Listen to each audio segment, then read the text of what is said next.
Saya pernah berpikir bahwa cinta hanyalah dongeng bagi orang-orang lemah, sampai hari itu datang seperti badai yang menghancurkan segalanya. Saat berdiri di altar pernikahan saudara saya, menggantikannya karena dia menghilang tanpa jejak, mata saya bertemu dengan mata Dito, sahabatnya yang setia, dan hati saya seperti terbakar oleh api yang tak terduga. Siapa sangka penggantian itu bukan hanya menyelamatkan wajah keluarga, tapi juga membuka pintu pada rahasia gelap yang membuat saya mempertanyakan segala yang saya percayai. Di Jakarta yang ramai ini, di tengah hiruk-pikuk lalu lintas dan aroma sate kaki lima, saya, Arka, hanyalah seorang pemuda biasa berusia 25 tahun yang bekerja sebagai desainer grafis di sebuah agensi kecil. Hidup saya selalu teratur, jauh dari drama yang sering saya lihat di sinetron televisi. Tapi semuanya berubah ketika Bima, kakak saya, menghilang tepat sehari sebelum pernikahannya dengan seorang wanita dari keluarga kaya. Keluarga kami panik, ayah yang keras kepala tak ingin malu di depan kerabat, ibu menangis tak henti. Arka, kamu mirip sekali dengan Bima. Tolong gantikan dia di altar, katakan saja dia sakit parah, pinta ayah dengan suara gemetar. Saya ragu, tapi tekanan keluarga membuat saya mengiyakan. Dalam hati, saya berpikir, ini hanya sandiwara sementara. Tapi betapa salahnya saya. Saat saya mengenakan jas pengantin Bima, riasan membuat wajah saya semakin mirip dengannya, hati saya berdegup kencang. Apa yang akan terjadi jika ketahuan? Apa Bima benar-benar menghilang karena takut menikah, atau ada rahasia lain? Saya tak tahu, tapi saat itu, saya hanya ingin semuanya cepat selesai. Di gereja tua di pusat kota, para tamu sudah berkumpul. Saya melangkah masuk berpura-pura menjadi Bima. Dan di sana, di samping altar, berdiri Dito, sahabat Bima sejak kuliah. Matanya tajam, penuh kekhawatiran. Bima, kamu baik-baik saja, bisiknya saat kami berjabat tangan. Saya tersenyum kaku, tapi dalam hati ada getaran aneh. Dito, dengan senyum hangat dan mata coklatnya yang dalam, seolah bisa melihat menembus jiwa saya.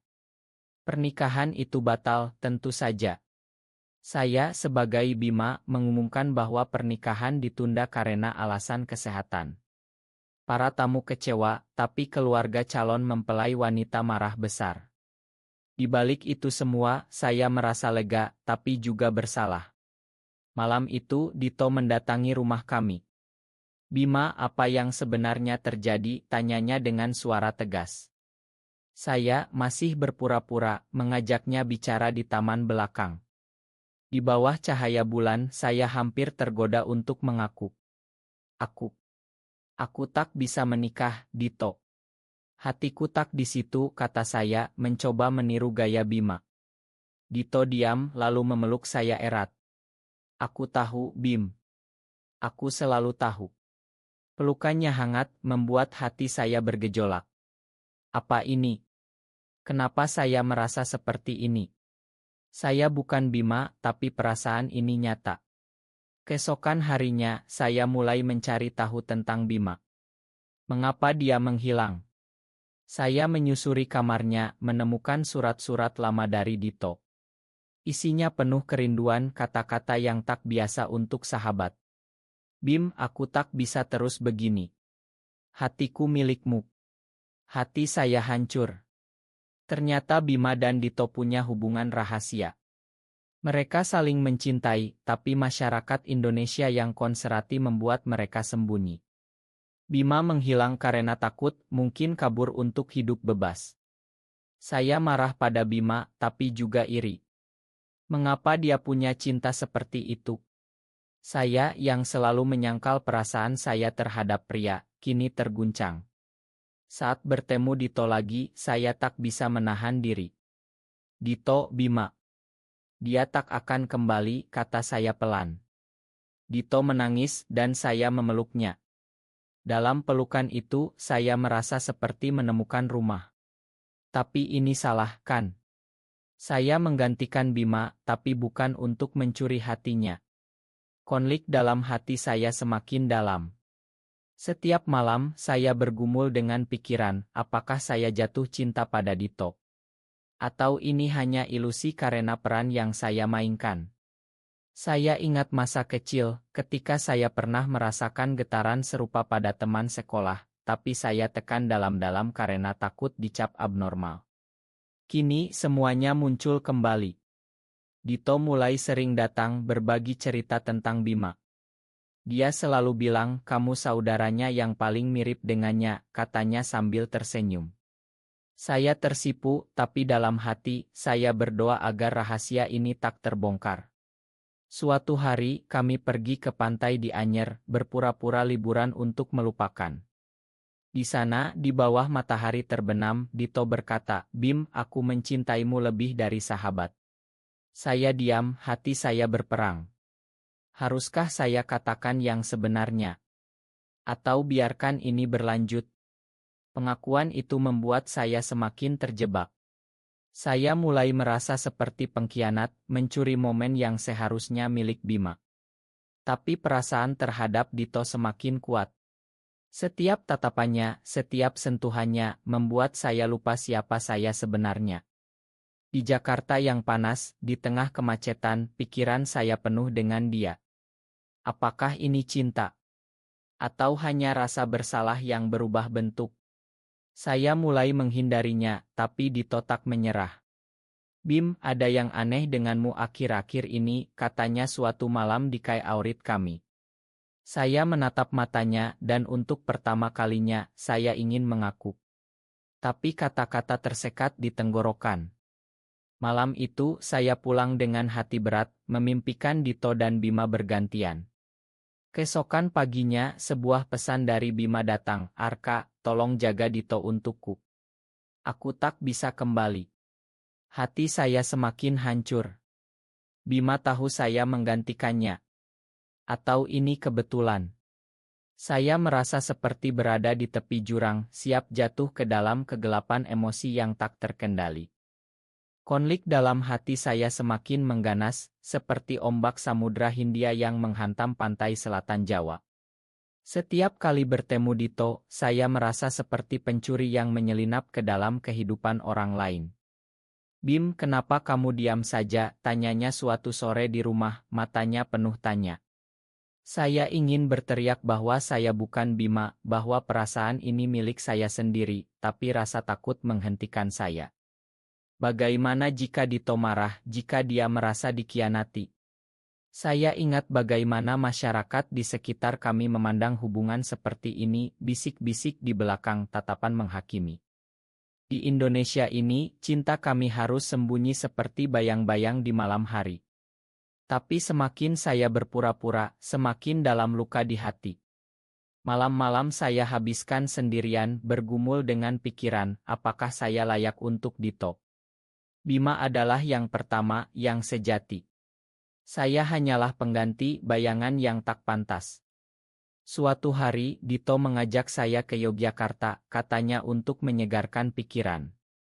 Di kereta api, kami duduk berdampingan, tangannya menyentuh tangan saya secara tak sengaja. Getaran itu membuat saya mundur, tapi dalam hati, saya ingin memegangnya erat. Bim, aku merasa kamu berubah. Lebih lembut, lebih perhatian, katanya sambil tersenyum. Saya tersenyum balik, tapi dada saya sesak. Di Yogyakarta, kami mengunjungi Candi Borobudur, tapi saya tak bisa menikmati keindahannya. Pikiran saya penuh dengan rasa bersalah. Saat matahari terbit, Dito berkata, aku ingin kita bersama selamanya, Bim. Kata-kata itu seperti pisau yang menusuk. Saya memeluknya, tapi air mata saya hampir jatuh. Kembali ke Jakarta, rahasia mulai retak. Ayah bertanya kenapa saya masih bertemu Dito sering. Dia sahabat Bima, Pak, jawab saya. Tapi ayah curiga. Sementara itu, Dito semakin dekat, berbagi mimpi tentang masa depan. Bayangkan kita hidup bebas di Bali, jauh dari pandangan orang, katanya. Hati saya hancur mendengarnya. Itu mimpi Bima, bukan milik saya. Saya mulai menjauh, membatalkan pertemuan. Kenapa, Bim? Tanyanya lewat telepon, suaranya retak. Saya tak bisa jawab, hanya bilang sibuk. Dalam kesendirian, saya menangis.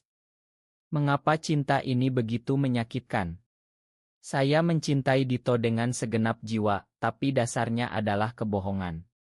Suatu malam, mimpi buruk datang. Bima kembali merebut Dito dari saya. Saya terbangun berkeringat, hati berdegup. Esoknya, saya putuskan untuk mengaku. Tapi sebelum itu, sebuah panggilan dari Bima datang lagi. Arka, Dito mencintaiku karena siapa aku. Jangan rusak itu. Kata-kata itu seperti cambuk. Saya marah, tapi juga sedih. Bima tahu segalanya. Mengapa dia tak kembali? Saya konfrontasi Dito di taman kota. Dito, ada yang harus kukatakan. Tapi dia memotong, aku tahu kamu bukan Bima sejak awal. Dunia saya berhenti. Bagaimana dia tahu? Matamu berbeda, Arka. Lebih hangat.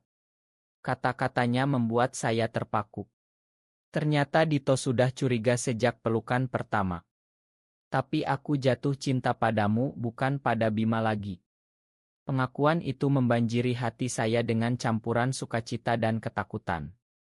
Kami berpelukan di bawah pohon rindang, tapi dalam hati, saya tahu ini baru awal dari badai yang lebih besar. Keluarga, masyarakat, dan rahasia Bima masih mengintai. Setiap hari berikutnya, perasaan kami semakin dalam, tapi juga semakin rapuh. Dito bercerita tentang masa lalunya dengan Bima, bagaimana mereka bertemu di kampus, saling jatuh cinta diam-diam, tapi denganmu, Arka, semuanya terasa baru. Saya mendengarnya dengan hati perih. Apakah saya hanya pengganti? Pikiran itu menghantui saya setiap malam. Saya mulai ragu menarik diri lagi. Arka, jangan begini, pinta Dito. Tapi saya tak bisa.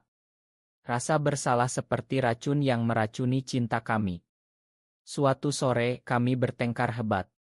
Kamu tak percaya padaku, teriaknya. Saya diam, tapi dalam hati, saya berteriak, aku takut kehilanganmu. Setelah itu, kami pisah sementara.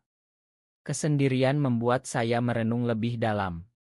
Saya ingat ayah yang selalu bilang pria harus kuat, tak boleh lemah. Tapi cinta ini membuat saya lemah dan juga kuat.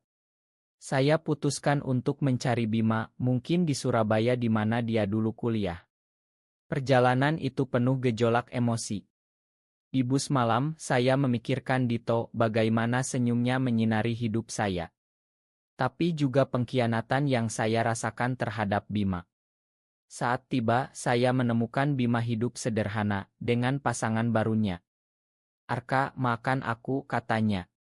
Kami bicara panjang, dia jelaskan semuanya. Dito layak bahagia denganmu. Kata-kata itu melegakan, tapi juga menyakitkan. Pulang ke Jakarta, hati saya lebih berat. Apakah saya siap menghadapi dunia untuk Dito? Konflik inner semakin memuncak, seperti gunung berapi yang siap meletus. Rasa sakit di hati saya kini seperti luka yang tak pernah sembuh, semakin dalam setiap kali memikirkan Dito. Setelah kembali dari Surabaya, saya hubungi dia, tapi suaranya dingin. Arka, kamu pergi tanpa kata. Apa artinya ini bagimu, tanyanya, penuh kecewaan. Saya ingin menjelaskan tentang Bima, tapi kata-kata tak keluar. Dalam hati, saya berperang, apakah cinta ini layak diperjuangkan atau lebih baik saya mundur. Malam itu, saya duduk sendirian di kamar, memandang oto kami bersama. Air mata jatuh tanpa henti. Mengapa segalanya begitu rumit? Di negeri ini, di mana tradisi dan agama begitu kuat, cinta seperti kami dianggap dosa. Saya ingat cerita teman yang diusir keluarga karena hal serupa. Takut itu melumpuhkan saya. Keesokan harinya, kami bertemu di kai kecil di Tamrin. Dito datang dengan wajah muram. Ceritakan semuanya, Arka. Saya akhirnya mengaku tentang pertemuan dengan Bima. Dia bahagia sekarang, Dito. Dia bilang kamu layak denganku. Tapi Dito marah. Kamu pikir aku boneka yang bisa dipindah tangan? Ini pengkhianatan, teriaknya pelan, matanya berkaca. Hati saya hancur melihatnya. Saya memegang tangannya, tapi dia menarik. Aku butuh waktu, katanya sebelum pergi. Sendirian lagi, pikiran saya berputar liar. Apakah ini akhir? Saya merasa seperti pengkhianat terbesar, mencuri hati yang seharusnya milik Bima. Setiap malam, mimpi tentang Dito menghantui, di mana dia pergi jauh, meninggalkan saya dalam kegelapan. Saya mulai minum kopi hitam berlebih, mencoba melupakan, tapi tak bisa. Di kantor, pekerjaan saya kacau, bos marah. Tapi yang paling sakit adalah hati. Saya tulis surat panjang untuk Dito, menuangkan semua perasaan. Dito, cintaku padamu lahir dari kebohongan, tapi tumbuh menjadi yang paling nyata. Tapi saya tak kirim, takut ditolak. Beberapa hari kemudian, sebuah berita mengejutkan datang. Keluarga Dito tahu tentang kami dari gosip tetangga. Ayahnya, seorang pengusaha konserati, marah besar. Kamu harus putus atau aku usir kamu, ancamnya. Dito ceritakan lewat pesan, suaranya gemetar saat telepon. Arka, aku takut. Hati saya perih mendengarnya. Saya ingin melindunginya, tapi apa daya saya. Kami bertemu diam-diam di pinggir sungai Ciliwung di bawah jembatan tua. Kita harus kuat, kata saya, memeluknya erat. Tapi Dito menangis. Bagaimana Arka? Dunia ini tak mengerti kita. Saat itu, cinta kami terasa seperti perjuangan melawan angin topan. Konflik semakin memuncak ketika Bima kembali tiba-tiba. Dia datang ke rumah, meminta maaf pada keluarga. Aku kabur karena takut, tapi sekarang aku siap hadapi. Tapi mata ayah memerah. Kamu bawa malu keluarga. Bentrokan keluarga membuat hati saya semakin chaos. Bima tahu tentang saya dan Dito, dia tersenyum pahit. Arka, jangan ulangi kesalahanku. Kata-katanya membuat saya ragu lagi. Apakah saya egois? Dito dan saya bertemu lagi, kali ini di rumah kosong milik teman. Aku tak peduli keluarga, Arka. Aku pilih kamu. Pengakuannya membuat saya bahagia, tapi juga takut. Kami berciuman lembut, tapi dalam hati, saya tahu badai belum berakhir. Keesokan harinya, pengkhianatan datang dari arah tak terduga. Seorang teman lama Bima yang iri, sebarkan rumor tentang kami di media sosial. Dua saudara berebut satu pria. Berita itu viral di grup keluarga. Ibu menangis, ayah mengamuk. Arka, kamu hancurkan segalanya, teriaknya. Saya lari ke Dito, tapi dia juga dihadapkan pada keluarganya. Kita harus pisah, katanya dengan suara pecah. Hati saya seperti dirobek. Mengapa cinta ini begitu kejam? Saya habiskan hari-hari berikutnya dalam kesedihan mendalam, tak makan, tak tidur. Pikiran tentang bunuh diri sempat melintas, tapi ingatan akan Dito menghentikan. Di tengah kegelapan, saya renungkan, cinta sejati butuh pengorbanan. Saya putuskan untuk pergi ke Bali, mencari kedamaian. Di sana, di pantai Kuta, angin laut menyapa, tapi hati saya tetap gelisah. Sebuah pesan dari Dito datang, Arka, aku tak bisa tanpamu. Itu membangkitkan harapan, tapi juga rasa sakit yang lebih dalam. Kembali ke Jakarta, saya hadapi keluarga. Pak Bu, aku mencintai Dito. Ini siapa aku? Pengakuan itu membuat rumah gempar. Ayah diam, ibu peluk saya. Perlahan penerimaan datang, tapi luka masih ada. Dito juga berjuang dengan keluarganya. Konflik inner saya kini seperti lautan yang bergelombang, penuh harapan dan ketakutan. Apakah kami bisa bertahan? Kini, setiap detik terasa seperti siksaan abadi, hati saya tercabik-cabik antara cinta dan pengkhianatan yang tak pernah berakhir.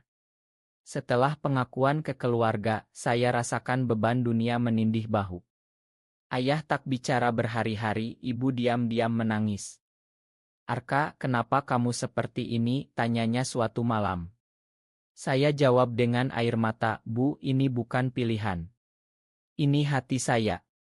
Tapi dalam kesunyian, saya pertanyakan diri, apakah saya pantas bahagia setelah mencuri tempat Bima? Dito menghubungi saya diam-diam, Arka, keluargaku mengancam putus hubungan. Suaranya retak membuat hati saya semakin perih. Kami bertemu di malam gelap, di belakang masjid tua, berbisik seperti pencuri. Kita harus lari, katanya. Tapi saya ragu. Lari kemana? Di Indonesia ini, kemanapun kami pergi, bayang-bayang masyarakat mengikuti.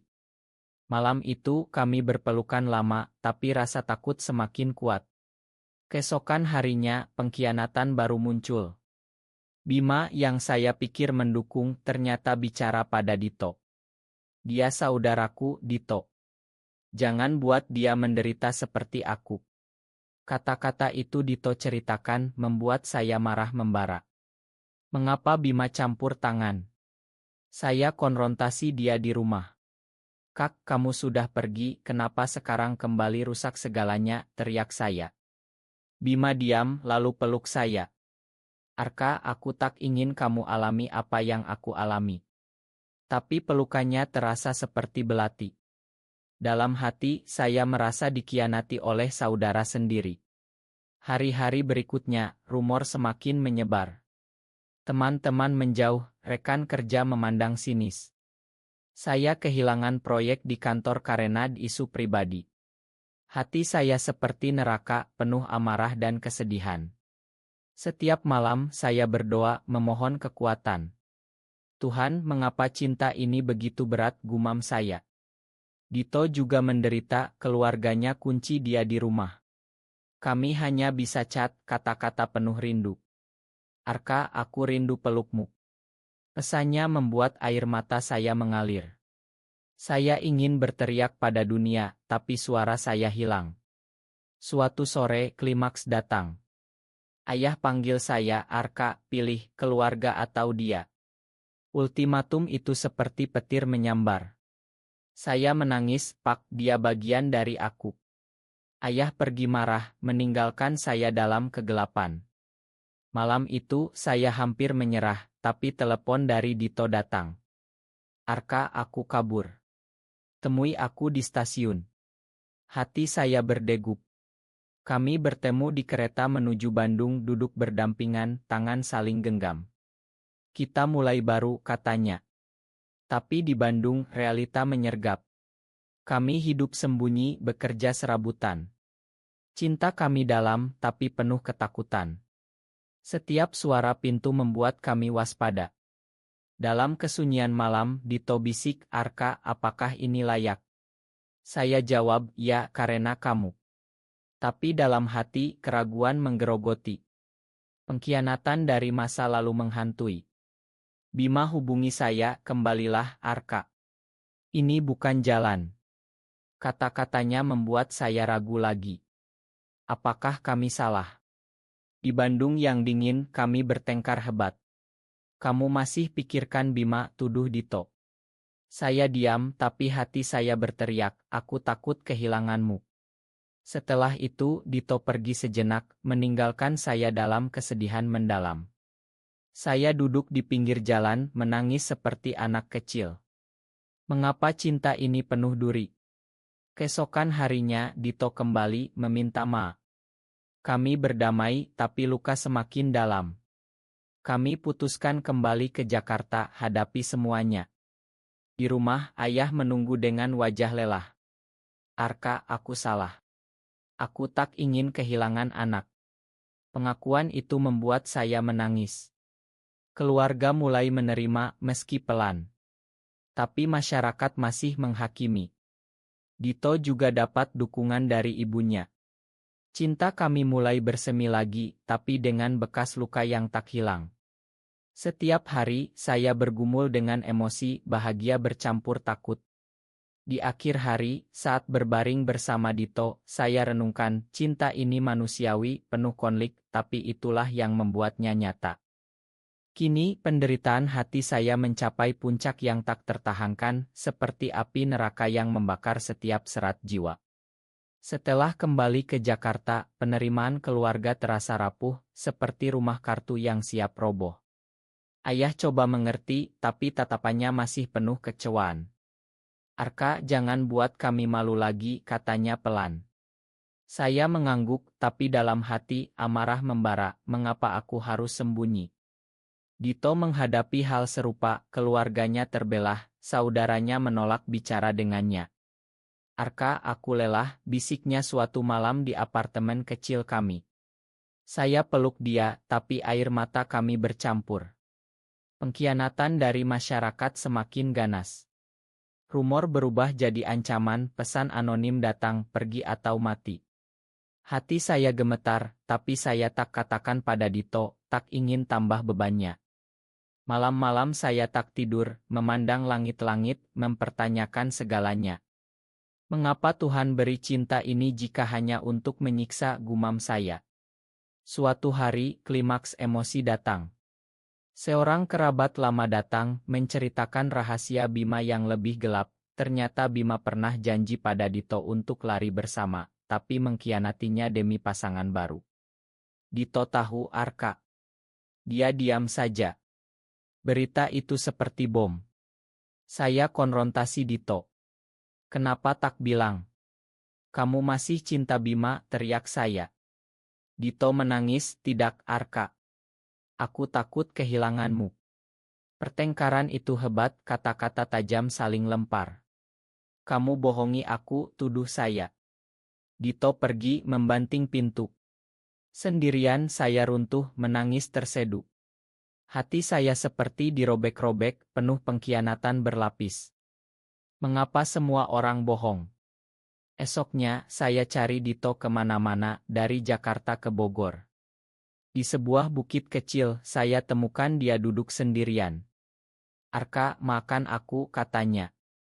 Kami bicara panjang, menuangkan semua luka. "Cinta kita lahir dari kebohongan, tapi aku pilih kamu," katanya. Pengakuan itu menyembuhkan sedikit, tapi luka masih menganga. Kembali bersama, tapi ketegangan tetap. Keluarga Dito akhirnya usir dia pindah ke tempat saya. Hidup kami penuh perjuangan, bekerja keras untuk bertahan. Setiap malam kami berbisik rencana masa depan, tapi ketakutan selalu ada. Suatu malam, mimpi buruk datang lagi, Dito pergi dengan Bima. Saya terbangun menjerit, Dito peluk saya. "Aku di sini, Arka." Tapi keraguan tetap. Pengkhianatan dari dalam diri sendiri semakin kuat, apakah saya cukup untuknya? Hari-hari berlalu dengan emosi yang membara. Kami ikut komunitas rahasia di Jakarta, mencari dukungan. Di sana, cerita orang lain membuat saya sadar, kami tak sendirian. Tapi saat pulang, ancaman nyata datang. Seorang kelompok radikal tahu alamat kami, melempar batu ke jendela. "Pergi, homo!" teriak mereka. Dito terluka, darah mengalir dari dahinya. Hati saya hancur melihatnya. Di rumah sakit, saya menangis di samping tempat tidurnya. "Ini salahku," gumam saya. Saat Dito sadar, dia pegang tangan saya. "Kita kuat bersama." Tapi trauma itu meninggalkan bekas. Kami putuskan pindah ke Bali, mencari kedamaian. Di sana, di bawah langit biru, cinta kami coba bangkit. Tapi ingatan pengkhianatan menghantui. Bima hubungi lagi, minta maaf. "Arka, aku salah. Saya makan dia, tapi luka tetap." Di Bali, kami hidup sederhana, tapi bahagia perlahan datang. Setiap pagi, saya bangun dengan Dito di sisi, hati penuh syukur. Tapi emosi masih bergolak, seperti ombak yang tak pernah tenang. Suatu malam, Dito usul, "Mari kita nikah secara simbolis, hanya kita berdua." Ide itu membuat hati saya berbunga, tapi juga sedih karena tak resmi. Kami lakukan di pantai, dengan saksi matahari terbenam. "Aku mencintaimu, Arka," katanya. Air mata bahagia jatuh, tapi di balik itu, rasa sakit masa lalu tetap. Cinta ini penuh konflik, tapi semakin dalam. Puncak penderitaan jiwa saya kini seperti badai sempurna yang menghancurkan segala, meninggalkan hanya puing-puing hati yang berdarah. Di Bali, meski damai luar, dalam hati saya perang tak pernah usai. Setiap pagi melihat Dito tidur, saya pertanyakan, apakah ini abadi atau hanya mimpi sementara. Pengkhianatan masa lalu seperti hantu yang tak pergi. Suatu hari, berita buruk datang, keluarga saya sakit, ayah stroke karena stres. Kembalilah, Arka, pinta ibu lewat telepon. Hati saya tercabik antara Dito dan keluarga. Pergi saja, aku mengerti, kata Dito dengan mata berkaca. Tapi saat berpisah di bandara, pelukannya terasa seperti akhir. Di pesawat, air mata tak henti. Mengapa hidup begini kejam? Kembali ke Jakarta, ayah di rumah sakit, wajahnya pucat. Arka, makan ayah, bisiknya. Pengakuan itu menyembuhkan luka lama, tapi membuka yang baru. Saya tinggal di sana, merawatnya, tapi rindu pada Dito seperti api yang membakar. Setiap malam, kami ideocal, kata-kata penuh kerinduan. Arka, aku tak bisa tanpamu. Suaranya pecah, membuat hati saya hancur lagi. Konflik inner memuncak, pilih keluarga atau cinta. Beberapa minggu kemudian Dito datang ke Jakarta, mengejutkan. Aku tak tahan lagi. Kami bertemu di taman, berpelukan di tengah hujan. Tapi ayah tahu dan marah lagi. Pilih Arka. Ultimatum itu seperti pedang. Saya menangis, Pak, dia hidupku. Ayah diam lama, lalu pelan-pelan menerima. Bawa dia kemari. Pertemuan keluarga penuh emosi, air mata bercampur. Dito diterima meski pelan. Tapi pengkhianatan terakhir datang dari dalam, saya temukan pesan lama di ponsel Dito, dari Bima. Dito, aku masih cinta kamu. Hati saya ambruk. Konfrontasi hebat terjadi. Kenapa simpan ini, teriak saya. Dito menangis, itu masa lalu Arka. Aku pilih kamu. Tapi kepercayaan retak. Kami pisah sementara, saya pergi ke gunung di Jawa Barat, mencari jawaban. Di sana, di kesunyian, saya renungkan semua, dari penggantian di altar, hingga cinta yang tumbuh, pengkhianatan dan perjuangan. Cinta ini manusiawi, gumam saya. Kembali, saya makan Dito. Kami berdamai, lebih kuat. Tahun-tahun berlalu, kami hidup bersama di Jakarta, mendukung komunitas LGBTQ, menjadi inspirasi bagi yang lain. Cinta kami, meski penuh luka, berakhir dengan penerimaan. Di akhir, saat berdiri di altar simbolis kami sendiri, dengan keluarga hadir, hati saya penuh. Dito, kamu orang di hatiku selamanya. Kata-kata itu menyembuhkan segala. Hidup tak sempurna, tapi cinta kami menang.